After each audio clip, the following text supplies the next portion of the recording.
Hello guys, మళ్ళీ వచ్చేసా. But ఈసారి బిగ్ బాస్ సీజన్ 4 లొల్లి గురించి మాట్లాడేసుకున్నాం. అంటే చాలామంది చెప్పారు దట్ బిగ్ బాస్ మీద కూడా ఏదైనా కామెడీ కంటెంట్ చేయొచ్చు కదా అని చెప్పేసి. బట్ బిగ్ బాస్ మీద కామెడీ కంటెంట్ అంటే మాటలా, ఆ ఆర్మీ ఈ ఆర్మీ నా మీద వచ్చి పడిపోరు. అందుకే ఎవ్వరూ బాధపడకుండా, ఎవ్వరికీ కోపం తెప్పియకుండా అందరి గురించి సమానంగా పాజిటివ్స్ అండ్ నెగిటివ్స్ మాట్లాడేసుకున్నాం. అసలు జెన్యూన్గా చెప్తున్నా, బిఫోర్ సీజన్స్తో పోలిస్తే ఈ సీజన్ కొద్దిగా బోరింగ్ అనే అనిపించింది. బికాజ్ ఎవరైతే సిన్సియర్గా ఆడుతున్నారో, ఎవరైతే డిసిప్లిన్గా ఆడుతున్నారో వాళ్ళందరినీ చూపించకుండా లవ్ ట్రయాంగిల్స్ మొదలెట్టిన వాళ్ళని, లేకపోతే వాళ్ళ చూపులు, వాళ్ళ పులిహోర మాటలు ఇవే చూపించడం స్టార్ట్ చేశారు. అండ్ చూడాలన్న ఇంట్రెస్ట్ కూడా దొబ్బింది నాకు. అండ్ ఇంకొక విషయం ఏంటంటే, ఇవన్నీ కూడా నా ఓన్ అభిప్రాయాలు ఏమాత్రం కాదు. నా ఫ్యామిలీ, రిలేటివ్స్, ఫ్రెండ్స్ అందరినీ కనుక్కొని లిస్ట్ తయారు చేశాను అనమాట. అందుకే ఇదిగో పెద్ద లిస్టే తయారు చేశా కదా. సో ఎవ్వరు ఏమీ అనుకోకండి, బికాస్ అంటే ఇవన్నీ నా ఓన్ థాట్స్ కాదు, అందరినీ కనుక్కొనే చేశాను. సో నా మీద పడకండి.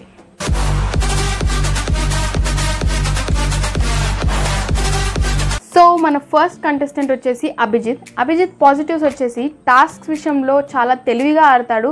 అండ్ టాస్క్లో ఫ్రెండ్ ఆపోజిట్ టీంలో ఉన్నా కూడా ఫ్రెండ్కే సపోర్ట్ చేయకుండా ఇండివిజువల్గా ఆడతాడు. And he's a very genuine person అనే చెప్పాలి నిజంగా. సో నెగిటివ్స్ విషయానికి వచ్చేస్తే అభిజిత్కి మోనల్తో తప్పితే మిగతా ఏ నెగిటివ్స్ లేదని చెప్పారు. అండ్ ఫస్ట్లో కూడా నాగార్జున గారు వాళ్ళిద్దరిని కలపడానికి సంథింగ్ చేశారనమాట. అవన్నీ చేయకుండా ఉంటే చాలా బాగుండేది. అండ్ ఏదో మ్యాట్రిమోనీ సైట్స్లో లాగా వాళ్ళిద్దరిని కలుపుదాం అనుకున్నారు, చివరికి బిస్కెట్ అయిపోయారు. సో సెకండ్ కంటెస్టెంట్ వచ్చేసి సూర్యకిరణ్ గారు.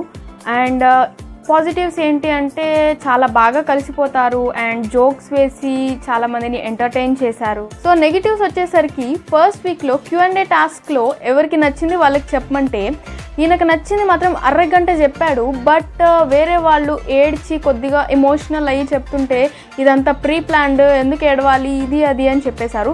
అండ్ మళ్ళీ నామినేషన్స్లోకి వచ్చేసరికి అందరూ నామినేషన్స్ని పాజిటివ్గా తీసుకున్నారు అండ్ ఎవరు చెప్పిన రీజన్స్ కూడా చక్కగా విన్నారు. బట్ ఈయన మాత్రం నన్ను నామినేట్ చేస్తున్నారు కదా, ఓకే ఇంకా రీజన్ నో రీజన్స్ అని చెప్పేసి ఇంకా కిటికీ అలా మూసేశారు. సో అది ఎందుకో కొద్దిగా నెగిటివ్గా పోర్ట్రే అయింది. సో దానివల్లే ఎక్కువగా ఏమంటారు ఆయన ఎలిమినేట్ అయ్యారని అనిపించింది నాకైతే పర్సనల్గా. సో మన థర్డ్ కంటెస్టెంట్ వచ్చేసి కరాటే కళ్యాణి గారు. పాజిటివ్స్ ఏందయ్యా అంటే అందరితో మంచిగా కలిసిపోతుంది, జోవియల్గా మాట్లాడుకునేటప్పుడు కూడా అందరితో సరదాగా కలిసిపోతుంది అండ్ అందరికీ మంచిగా వండి పెట్టింది. That's the great thing. And negatives విషయానికి వచ్చేస్తే ఏం చెప్పాలి, ఎందుకు ఏడుస్తుందో తెలీదు, ఎందుకు కోప్పడుతుందో తెలీదు, మళ్ళీ ఎందుకు అలుగుతుందో తెలీదు. అంటే చిన్న చిన్న విషయాలకు కూడా ఇంత పెద్ద సీన్ క్రియేట్ చేస్తుంది అని చెప్పేసి చాలామంది చెప్పారు. నాట్ మై ఓన్ అభిప్రాయాలు కాదు, సో నా మీద పడకండి ప్లీజ్. మన నెక్స్ట్ కంటెస్టెంట్ సుజాత. పాజిటివ్స్ వచ్చేసి లాస్యాతో చాలా బాగా కలిసిపోయింది. రాత్రి రాగానే అందరి గురించి గాసిప్స్ వేసుకోవడం చాలా బాగుంటుంది, అది చాలా మంచిగా అనిపించింది. అండ్ ఎవరిని కూడా అంత త్వరగా హర్ట్ చేయదు, which is a very good thing in that.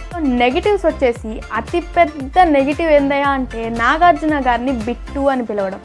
So maximum members నాకు ఇదే చెప్పారు, బిట్టు అని పిలవడం కొంచెం బాగాలేదు, నచ్చలేదు అని చెప్పారు. సో ఆ ఒక్క విషయం నెగిటివ్ అనిపించింది చాలామందికి. అండ్ తన నవ్వు మామూలుగా నవ్వితే ఓకే బాగానే ఉంటుంది, అండ్ కన్ఫెషన్ రూమ్కి వెళ్ళాక నవ్వింది ఇంకా అతి అనిపించింది అనమాట. సో లాస్య గారి దగ్గరికి వచ్చేస్తే పాజిటివ్స్ ఏంటంటే అందరితో చాలా బాగా కలిసిపోతుంది, అందరికీ మంచిగా వండి పెడుతుంది, టాస్క్ విషయంలో కూడా చాలా బాగా ఆడుతుంది. సో నెగిటివ్స్ వచ్చేసి ఎవరు ఏమనుకుంటారు అని చెప్పేసి చాలా గొడవల్లో ఇన్వాల్వ్ అవ్వదు అండ్ ఎవరిని ఏమీ అనదు తొందరగా. అండ్ ఎవరైనా ఏమన్నా అన్నా కూడా ఇట్టే ఏడ్చేస్తుంది. సో నాలాగే అనమాట. సో మన నెక్స్ట్ కంటెస్టెంట్ వచ్చేసి గంగవ్వ. పాజిటివ్స్ వచ్చేసి అందరితో బాగా కలిసిపోతుంది అండ్ అఖిల్ని కూడా తన మనవడిలా ట్రీట్ చేసింది అండ్ ఎటువంటి కల్మషం లేకుండా ఉంటుంది అండ్ చాలా అమాయకురాలన్నమాట. ఎవరు ఏడ్చినా కూడా తనే ముందుగా ఏడ్చేస్తుంది, అంత జాలి ఏమంటారు సెన్సిటివ్ అనమాట. సో నెగిటివ్స్ విషయానికి వచ్చేసరికి ఎవరైనా ఒక్కరిని ఇష్టపడితే వాళ్ళకే కంటిన్యూస్గా ఏమంటారు సపోర్ట్ చేస్తూ ఉంటుంది. అవతల వాళ్ళు కరెక్ట్ అయినా సరే కూడా మావాడే కరెక్ట్ నువ్వు రాంగ్ అని చెప్పేసి అంటుంటుంది. సో అదొక్కటన్న. సో నెక్స్ట్ వచ్చేసి హారిక. పాజిటివ్స్ ఏంటంటే టాస్క్స్ విషయానికి వస్తే ఫ్రెండ్షిప్ని కూడా పక్కన పెట్టేస్తుంది, అన్నిట్లో ది బెస్ట్ ఇస్తుంది అండ్ హెయిర్ కట్ చేసుకుంది. అది మాత్రం నాకు చాలా హార్ట్ టచింగ్గా అనిపించింది. బికాస్ అమ్మాయిలకి అందమే హెయిర్. నేనైతే హెయిర్ కట్ అస్సలు చేసుకోను, ఈ జన్మలో కాదు కదా, ఏ జన్మలో కూడా హెయిర్ కట్ అనేది చేసుకోను. కింద ఎంత ఊసిపోయినా నేను పట్టించుకోను, హెయిర్ కట్ అయితే చేయను, అంత ప్రాణం అనమాట. లైక్ అలాంటిది హెయిర్ కట్ చేయించు అంటే నామినేషన్స్ విషయంలోనో ఇంకేదో విషయంలోనో అంటే అనుకోవచ్చు, బట్ కెప్టెన్సీ టాస్క్ కోసం కట్ చేసుకుంది అంటే చాలా గ్రేట్ అనే చెప్పాలి నిజంగా. సో నెగిటివ్స్ వచ్చేస్తే ఫస్ట్ 2-3 వీక్స్ తన డ్రెస్సింగ్ స్టైల్ గురించి అండ్ తన ఇంగ్లీష్ మాట్లాడటం గురించి చాలా నెగిటివ్స్ వచ్చేసాయి. బట్ లాస్ట్ 2 వీక్స్ నుంచి చూస్తుంటే తను చాలా చేంజ్ అయిందనే చెప్పాలి. బికాస్ టాస్క్లో కూడా చాలా బాగా పర్ఫామ్ చేస్తుంది. సో మన నెక్స్ట్ కంటెస్టెంట్ వచ్చేసి దేవి నాగవల్లి గారు.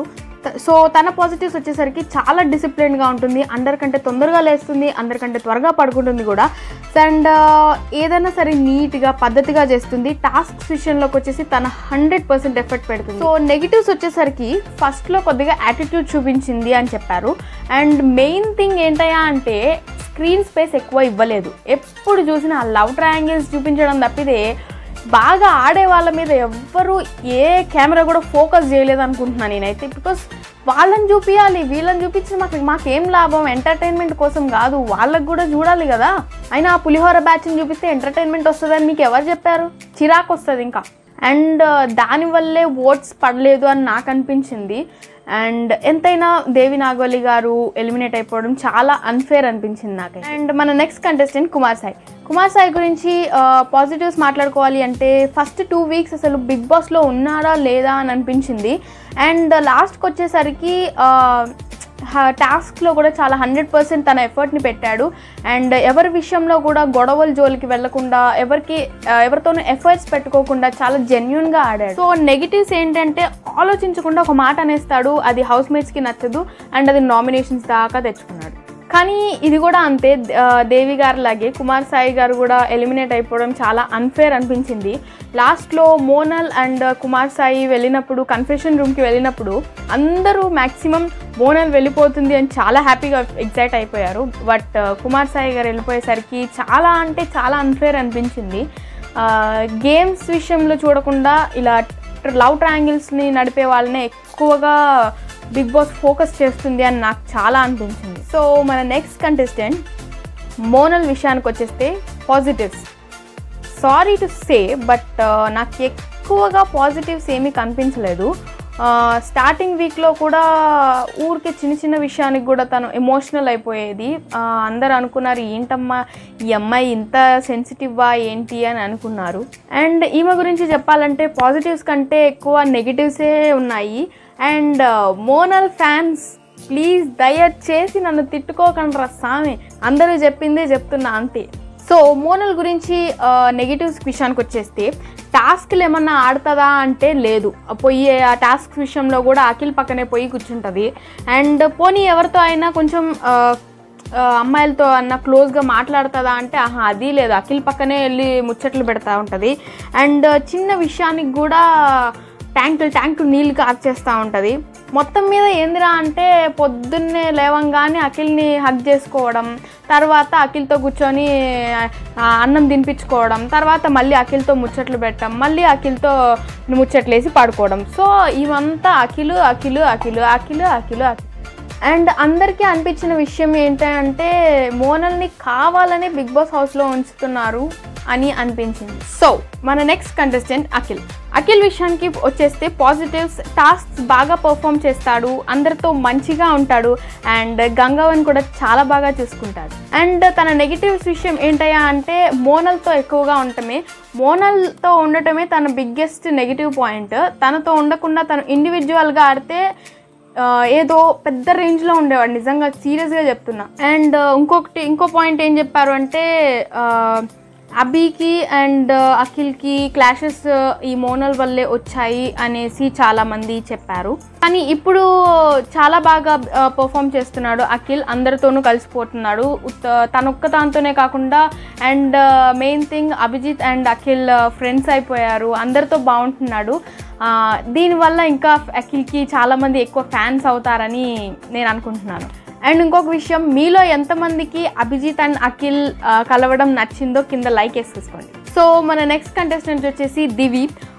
పాజిటివ్స్ వచ్చేసి టాస్క్స్లో సూపర్బ్గా చేస్తుంది అండ్ ఎవరు ఏమనుకుంటారు అని అనుకోకుండా చాలా స్ట్రైట్ ఫార్వర్డ్గా మాట్లాడేస్తుంది అండ్ అందరితో కూడా చాలా ఫ్రెండ్లీగా ఉంటుంది.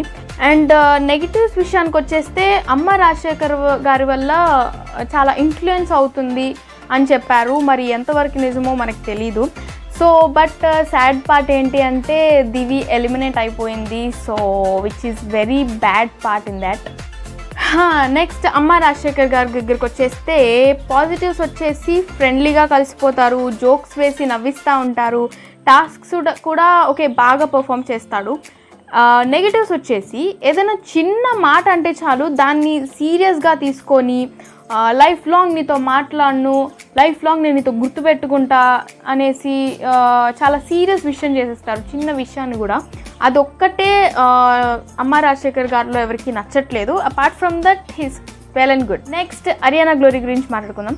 సో తినలో పాజిటివ్స్ ఏంటి అంటే ఫస్ట్ వీక్లో వచ్చాక నాకు తినిపించండి అనేసరికి అందరికీ పిచ్చగా కోపం వచ్చేసింది తన మీద. అంటే చాలా యాటిట్యూడ్ ఉంది, చాలా పొగరు అనేసి అనుకున్నారు. బట్ తీరా చూస్తే తనది చాలా చిన్న పిల్లల మనస్తత్వం అనమాట. టాస్క్స్ విషయంలో కూడా తను 100% ఎఫర్ట్ పెడుతుంది. అండ్ మొన్న కెప్టెన్సీ టాస్క్స్లో కూడా అవినాష్ అరియానా గ్లోరీ ఆడుతున్నప్పుడు అరియానా ఒక మాట చెప్పింది, లైక్ అభిజిత్ నేను ఈ వీక్ మొత్తం పని చేయను అని చెప్తే, ఈ వీక్ మొత్తం పని చేయను అంటే నాకొద్దు, ఒక ఇంట్లో ఉన్నప్పుడు ఏదో ఒక పని చేయాలి అనేసి ఒక మాట చెప్పింది, which was very good point. తన ఆ పాయింట్ వల్ల నాకు చాలా నచ్చేసింది మెయిన్. అండ్ నెగిటివ్స్ ఏంటంటే నెగిటివ్స్ ఏం లేవు, చిన్న పిల్లల బిహేవ్ చేస్తూ ఉంటుంది. అపార్ట్ ఫ్రమ్ దట్ నాకు తనలో ఏ నెగిటివ్ పాయింట్ కనిపించలేదు. సో మన నెక్స్ట్ కంటెస్టెంట్ స్వాతి దీక్షిత్. తనకి నిజంగానే స్క్రీన్ స్పేస్ అసలు ఎక్కువ ఇవ్వలేదు, ఉన్నదే ఒక 1 వీక్. ఆ 1 వీక్లో కూడా అక్కడక్కడ చూపించారు. ఈ లవ్ ట్రయాంగిల్స్ తప్పితే ఇంకొక విషయం చూపించాలనుకుంటా వీళ్ళు, నాకు తెలిసి. పాజిటివ్స్ వచ్చేసి అందరితో చాలా బాగా ఫ్రెండ్లీగా ఉంది అండ్ కాయిన్స్ టాస్క్ విషయంలో కూడా తన ఎఫర్ట్ తను పెట్టింది అండ్ ఎవరితో ఎలాంటి గొడవలు పెట్టుకోలేదు, that's the main thing. And negatives విషయానికి వచ్చేస్తే నాకైతే ఏం కనిపించలేదు, బికాజ్ ఉన్నదే 1 వీక్. ఆ 1 వీక్లో కూడా స్క్రీన్ స్పేస్ ఎక్కువ ఇవ్వలేదు, తనని మనకి ఎవరికి ఎక్కువగా చూపించలేదు. సో నెగిటివ్స్ అంత క్యాచ్ చేయడం చాలా కష్టం. లాస్ట్ సీజన్స్లో ఏం చేశారు అంటే వైల్డ్ కార్డ్ ఎంట్రీస్ వాళ్ళకి ఫస్ట్ వీక్ నామినేషన్స్ లేకుండా చేశారు. అండ్ అలా చేయడమే కరెక్ట్, బికాస్ వచ్చినప్పుడు కొత్తల్లో కలిసిపోవడానికి కొంచెం టైం పడుతుంది. అండ్ ఈ సీజన్లో అలా చేయలేదు, ఈ సీజన్లో కూడా అలా చేసుంటే నాకు ఎందుకో బాగుండేది అనిపించింది. సో నెక్స్ట్ మెహబూబ్ విషయానికి వచ్చేసరికి పాజిటివ్స్ ఏంటంటే టాస్క్స్లో తన 100% ఎఫర్ట్స్ని పెడతాడు అండ్ మామూలు టాస్క్కి కూడా కొంచెం ఎక్కువగా ఎఫర్ట్స్ పెడుతుంటాడు, గొడవల్లో కూడా ఎక్కువగా ఇన్వాల్వ్ అవ్వడు.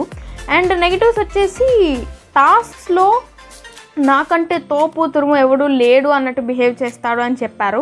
అండ్ ఎక్కడ ఏది మాట్లాడాలి అని లేకుండా మాట్లాడేస్తుంటాడు, అది కొంచెం నెగిటివ్ అనిపించింది.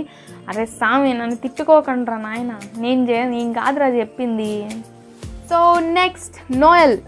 పాజిటివ్స్ వచ్చేసి అందరితో కూడా చాలా మంచిగా కలిసిపోతాడు, టాస్క్స్లో కూడా సూపర్బ్గా పర్ఫామ్ చేస్తాడు.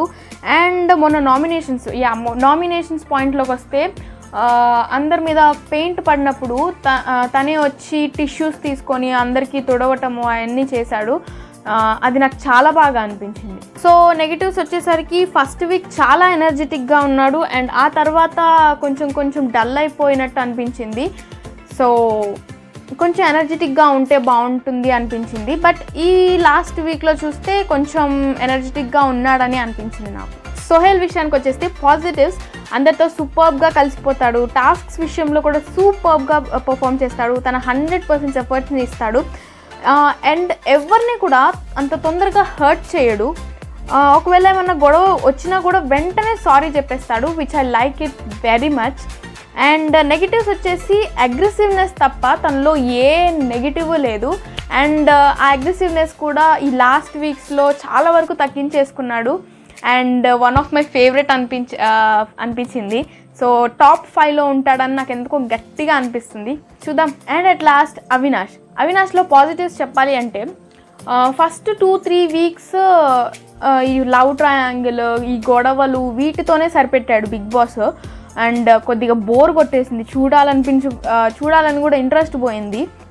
అండ్ దట్ టు ఇంట్లోనే ఉండటం వల్ల ఎక్కువ మంది చూశారు, అంతే తప్పగా చూశారు.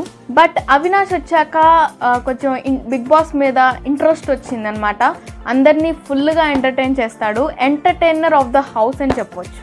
అవినాష్లో నెగిటివ్స్ ఏంటంటే ఇప్పటికైతే నాకేం కనిపించలేదు. ఒకవేళ నేనేమన్నా మిస్ అయి ఉంటే ప్లీజ్ నాకు కామెంట్స్లో తెలియజేయండి. మీ ఫేవరెట్ కంటెస్టెంట్ ఎవరో కూడా కామెంట్ చేయండి.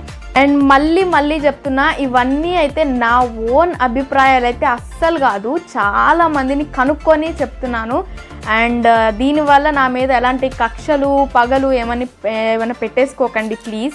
And if you like this video don't forget to like, share and subscribe to my channel.